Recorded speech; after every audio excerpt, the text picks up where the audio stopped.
In order to define where your harvest is right now, we're going to have to define for ourselves, not letting someone else per se define it, what does success look like?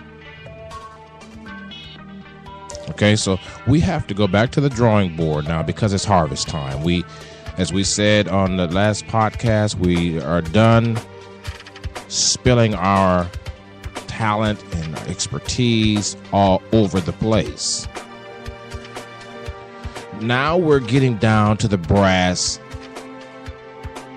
and we're going to ask you, and we're going to ask ourselves, what does my success look like? This is the Coach's Corner. Stand by.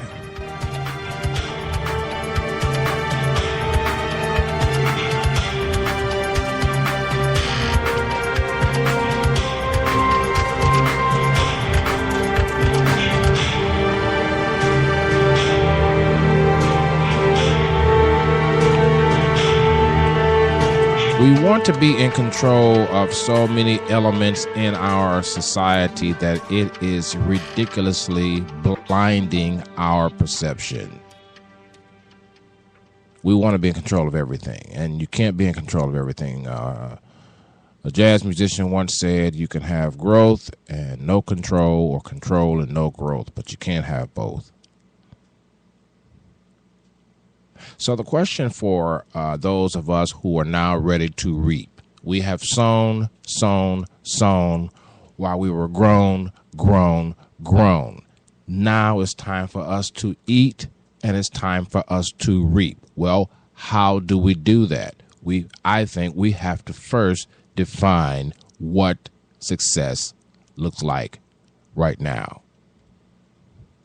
Success 20 years ago might have been that you had X, Y, and Z.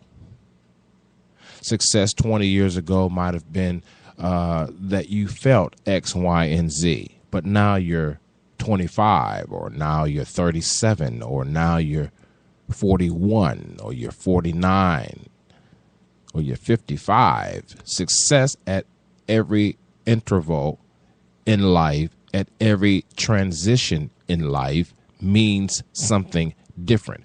But to the point of control, here's my point earlier. We want to be in control of so many dynamics in life because we feel like our lives are a rat race, and it's out of control in many instances, and we're being pulled upon in every direction. That this desire for control blinds our perception.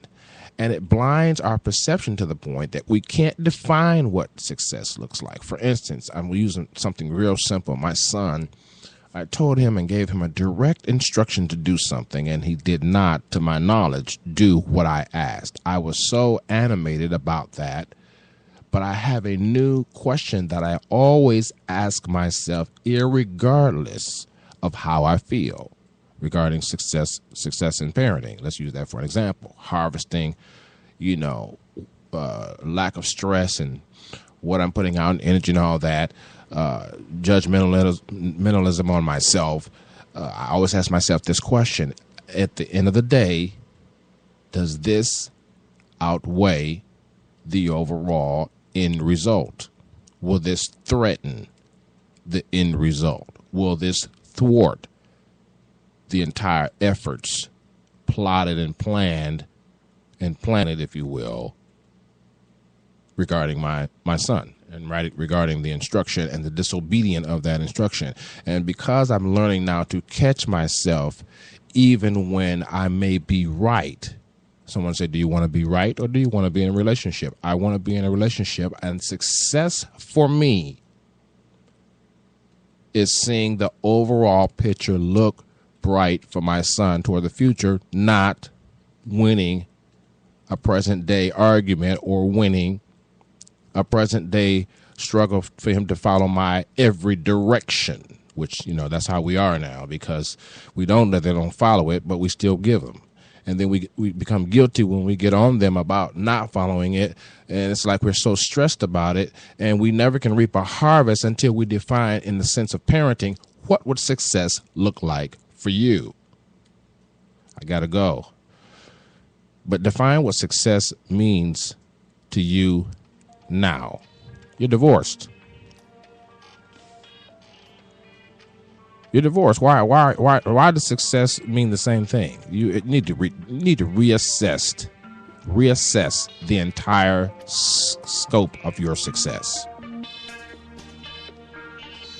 Your kids are grown. They are now in college. You got to redefine success. Some of us may be entrepreneurs, and you're not in a startup. You're well in the midst of something hot and great and conceptual and ideal. We gotta, before we can reap the harvest, we gotta know what the apples and oranges would look like at the market. This is Coach's Corner. Follow me on Spreaker, Twitter, Facebook, and subscribe to me on YouTube. If you can, leave a comment. This is Coach. 5 minutes a day or more. We'll try to make it okay. See you next time.